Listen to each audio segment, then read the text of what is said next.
Hi, this is Steve Harper from YourCreativeLife.com, talking today about how to get your writing work done. I have a technique that works for me that I thought I'd share with you this week. Now, some of the time, it's difficult to look down the barrel of a week and say, when will I get my work done, or how will I get my work done? There are a number of different ways that you can employ to meet your work halfway.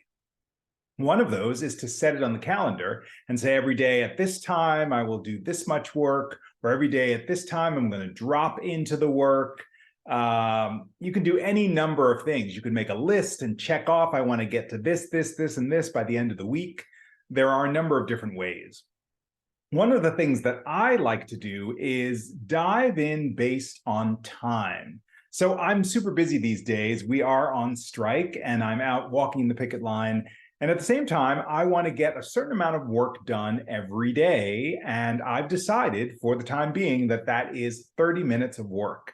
So in order to get that 30 minutes of work done, I know for me that I'm going to do that work most likely in the morning and go to the picket line in the afternoon.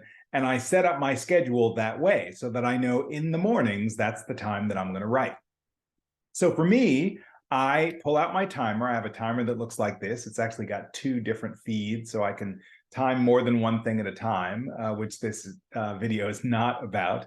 But I'm going to hit the timer when I sit down to work, and I'm just going to hit start, and I'm just going to go. Now, before I hit start and go, I'm just going to look at a piece and think intentionally about a piece. What do I want to do? Is it about reading through the piece? Is it about writing new words? Is it about fixing a scene? Is it about changing dialogue? It can be about anything from housekeeping to actual writing to character development to research. I hit the thing and I go for 30 minutes. And I just let the timer kind of go in the background while I'm putting words down on the page, or doing my research, or doing my cleanup, or whatever it is I'm doing. This helps me particularly because it's very easy, if I'm not timing myself, to not give myself credit for the time I put in. And this happens to a lot of writers who I talk to, where they say, yeah, I don't know, I'm puttering around, I don't know what I'm doing. Or, yeah, I don't know how much time I put in, I just put in some time, right?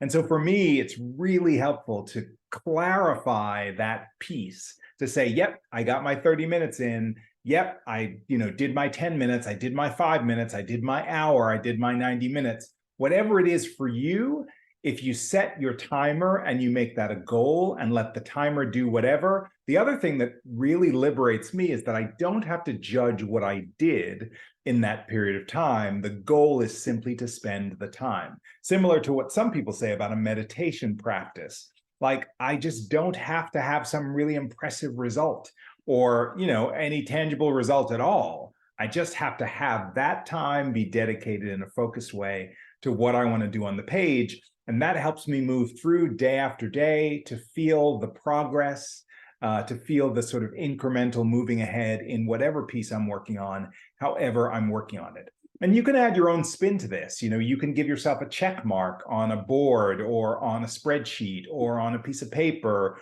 or on a Post-it after you hit your benchmark of 30 minutes, 90 minutes, an hour, whatever it is for you.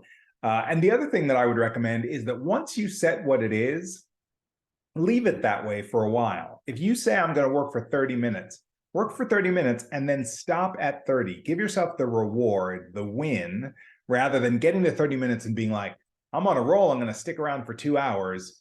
You might do that at some point, but it's really great in encouraging yourself to move along, to do those benchmarks and hit it the way you intend to hit it, and then feel the accomplishment of that. So that's one technique. I'm sure you have many. You might have some questions or thoughts about that one. You might want to pass on other techniques and leave them in the comments down below. Thanks so much for joining us. And just know that there are not 100, but a ton of ways to participate in the Your Creative Life community.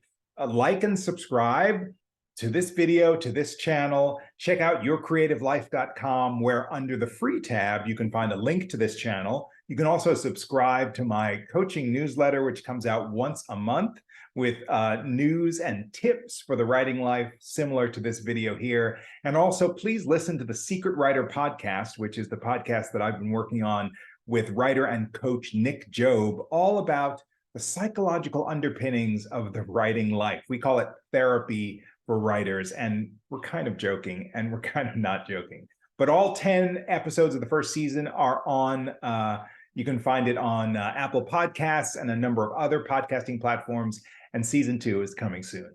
So thanks for joining me, and good luck with your writing and your writing life.